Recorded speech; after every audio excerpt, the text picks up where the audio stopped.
Falun Gong seems to be treated by the Chinese Communist Party in a very unique way. Obviously, the Communist Party cracks down on... Well, there's really no group that I can leave out of that. They crack down on everyone. But they view Falun Gong as such a unique threat, almost an existential threat to the Communist Party's existence. And I think you're touching a bit on why that is, just because of the way Falun Gong practitioners in China and abroad are so active at exposing the Communist Party. That's right. Let me give you a couple of examples to elaborate on what you just said, because I think for your viewers, they might not know the extent of how Falun Gong is unique in that way.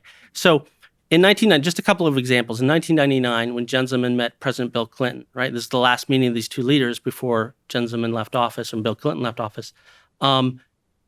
It's at the APEC meeting. The most important top agenda item, what is it?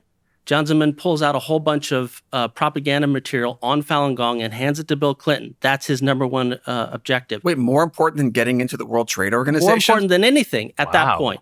At that point. So to give propaganda to the U.S. president. Yeah, I mean, this was in 1999, so things were moving along on the trade front, but still, a meeting between those two leaders, that became the most important thing. 2 years later, Condoleezza Rice has just taken over as National Security Advisor for President Bush. She's settling into her office. It's like day 2, day 3 of her position.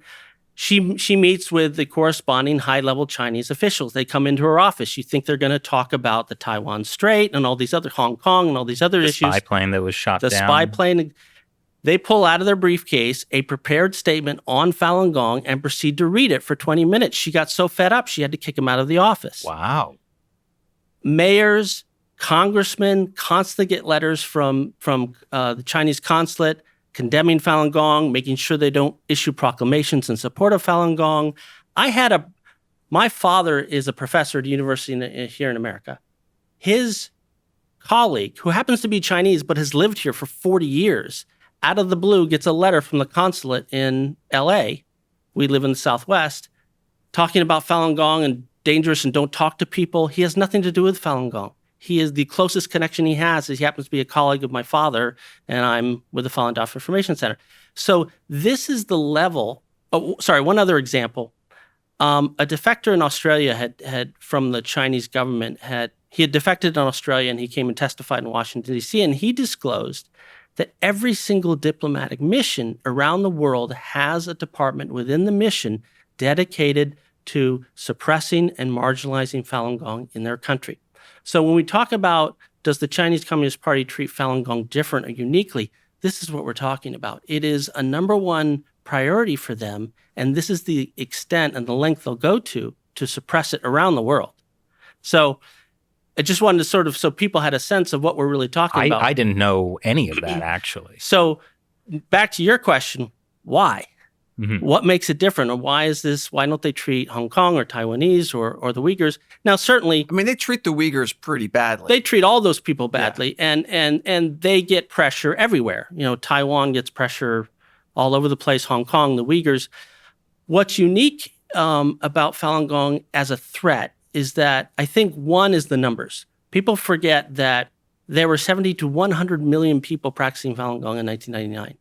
Just a few years ago, we did an audit of the people who are actively doing peaceful civil disobedience in China. The number was 20 to 40 million. Actively involved. You mean like now? Now, inside China. And those are people who are actively doing civil disobedience type activity in the country. So that's greater than the number of Uyghurs, Tibetans, and Hong Kong residents combined. So is this civil disobedience related to Falun Gong specifically? This is what you're talking about? Very specific. It's Falun Gong people themselves doing civil disobedience activities specific to Falun Gong, primarily running massive amounts of underground print shops where they deliver VCDs or flyers in their neighborhoods or the nearby villages, telling them what's really going on, because you're not going to get the real story in the CCP state-run media. Wow, that's amazing. They're still using VCDs. Yeah. And they still work. But hold on a second. So there's a lot of people I've heard say, oh, well, Falun Gong, there are a lot of people in the 90s, 70 million, 100 million, but there's very few now because you don't hear anything about it, right? But you're saying that Falun Gong far from being gone is actually, you said 20 to 25 million. 20 to 40 20 to million. 40 million who are actively involved in this kind of anti-propaganda work. Exactly. And then on top of that, there might even be other people who just practice the exercises, right? Absolutely. So that blows my mind that there's still so many people in China who practice despite 20 years of despite organ harvesting, being thrown in labor camps, torture, rape. I mean, and then also just the whole pressure to, people, the Communist Party, just wrecks people's businesses and their livelihood, gets them fired from their jobs. Like you can barely make a living once the Communist Party goes after you. And yet that many people, 20 to 40 million. Wow. And it's, to some extent, it's not an accident. It was very much a propaganda move. I mean, if you go back and look at like Associated Press and New York Times articles from around April of 1999, they'll just repeat the government's figure. There's 70 million people practicing, right? Mm-hmm. Fast forward just a few months, and the Chinese government spokesperson has now changed that number to 3 million or 1 million. And unfortunately, without batting an eye, without asking any questions, the Associated Press, New York Times, all these media just sort of picked up that number. So suddenly, what was 70 to 100 million dropped to 1 or 3 in the press. And from there, they push that out for obvious reasons. They don't want people to understand that this is an enormous segment of Chinese society that they're going after. But they gave a precise figure, so I believed it. Yeah. Well, I definitely want to talk about, like, this story is incredible, and you hardly ever hear about it in the media. I do want to talk about sort of the media's response, the Western media's response to Falun Gong. But right now, I want to get back to the topic of why the CCP views Falun Gong as such a particular threat, and the fact that there's still 20 to 40 million people inside of China doing this. Well, I mean, doing the civil disobedience part. Yeah. So that's, I mean, I think when we interviewed Chen Guangchen like a couple of years ago, and he was talking about how you can't know what people in China think about the Chinese Communist Party from the internet because they just know everything's watched.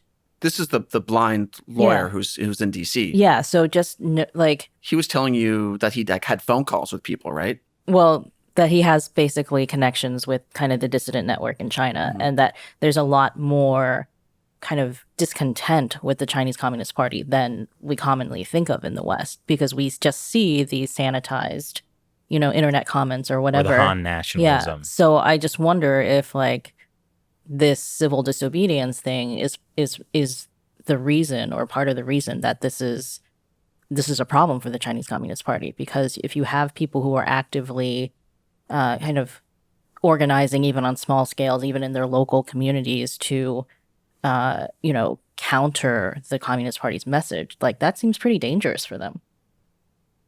I think it's half of the answer is inside China and what they're doing. So why?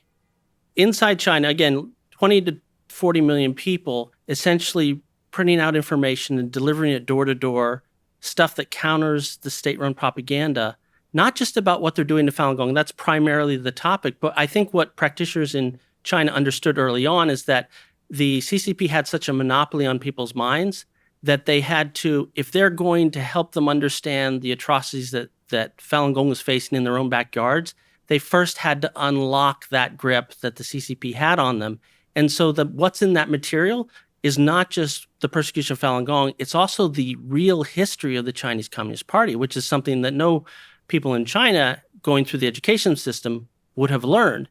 And I think that constitutes half of the answer to your question, is that Falun Gong is now the leading voice inside China that's telling the true history of all the crimes the Chinese Communist Party has committed since they came to power in 1949, and that scares the bejesus out of them. That's really interesting because this July 1st is the 100-year anniversary of the Chinese Communist Party, and there is a big push.